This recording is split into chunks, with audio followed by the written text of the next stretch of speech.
Could I beat someone in a race if I was behind the wheel of these fictional vehicles? Although it would be pretty easy if I only picked the fastest rides in all of fiction, I chose 10 random cars to see if I could go a quarter mile, fate of the universe on the line. Could I smoke a random unk in a Charger, or a teenager in a beat up Honda trying to race me for absolutely no reason whatsoever? In today's video, I'm going to be ranking whether or not I can win a race in some vehicles from popular movies and TV shows. If you're into movies and cars, go ahead and hit that subscribe button if you haven't already, and let's get into it. Starting with Doc Brown's Delorean from Back to the Future. Now, as cool as this car looks in the movies, this car is absolutely buns when it comes to racing. Even if Doc worked on this car to make it a little bit faster, it could barely reach 88 miles per hour. It was struggling to outrun the van in the first film, and with the engine that could only produce 130 horsepower, this shit about to blow up as soon as I hit the gas. I feel like if I was racing against an old car, I might be able to pull it off, but other than that, I'm putting the DeLorean in the low D tier. I'm getting smoked by almost anything on four wheels. Next, we have the Mystery Machine from Scooby-Doo. This is the fastest van in all of fiction. You got a swapped Hellcat engine, 1000 horsepower, 0 to 60 in 2 seconds.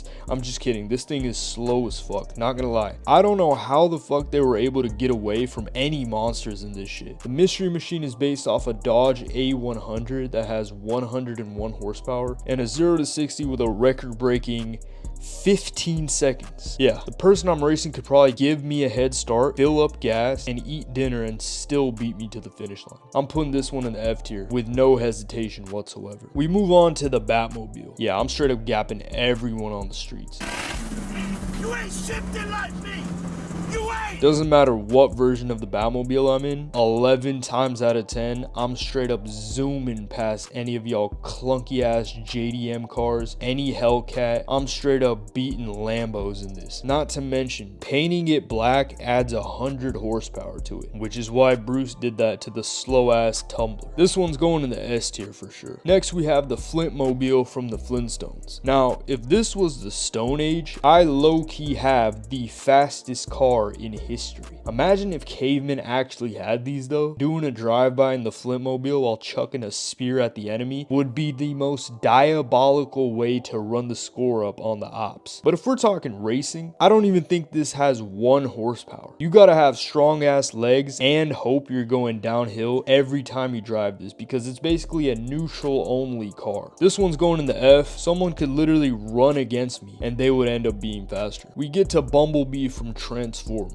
Now, it all depends on which version of Bumblebee we get. If it's the Volkswagen in the new Bumblebee, then it's probably not going to do me any good. But if we have the one in the last night, smoke.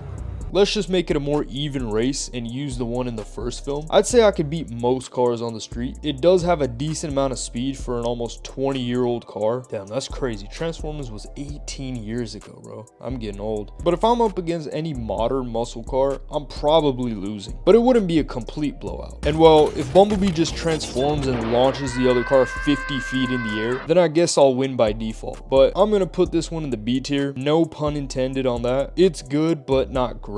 Again, unless Bumblebee transforms and shoots the other car with his cannon, then I'm winning every time. Next up, we have Dom's Charger from Fast and Furious. I mean, come on. This is the quintessential car in terms of street racing. When you think of racing, you think of family. Dom's Charger is heavily modified, and he's probably added some new specs to it every time he's crashed it. Speaking of, this motherfucker has probably totaled this car at least 10 times in the entirety of the franchise. Bro is in insurance hell right now. 950 horsepower? Oh yeah, it's raps. People forget Dom's Charger literally bends the fabric of time and physics with the use of NOS. This one's going in the S tier. Up next, we got the Jurassic Park Jeep. This thing was almost completely useless in the films, barely outran a fucking slow ass T-Rex. It's obviously faster than shown in the films, but like, come on, who comes up to a race in a Jeep? If we racing in the mud or on a beach, then I'm beating most cars, but on the road, I'm cooked. This is why I'm putting this in the D. I could only win if I'm in the right conditions. Next, we have Brian Supra from Fast and Furious. I'm betting everything I own when I line up with any of these bum-ass cars because I know with 100% certainty I'm absolutely frying the other car. Leaving him in the past, I'm in a different fucking time zone by the time I let my foot off the gas. I was having some trouble deciding on whether or not to add the GTR instead, but I decided to add this because, I mean, I just couldn't help it. Such a clean looking car and one of the fastest cars back in the 90s. With all the work done on it, Brian Supra is able to generate 1,000 horsepower and gets up to 185 miles per hour. This one's going in the S. I really wish we got to see this version more in the films. We get to our next car, which is Lightning McQueen. No homo, I'm riding Lightning McQueen as fast as he can go.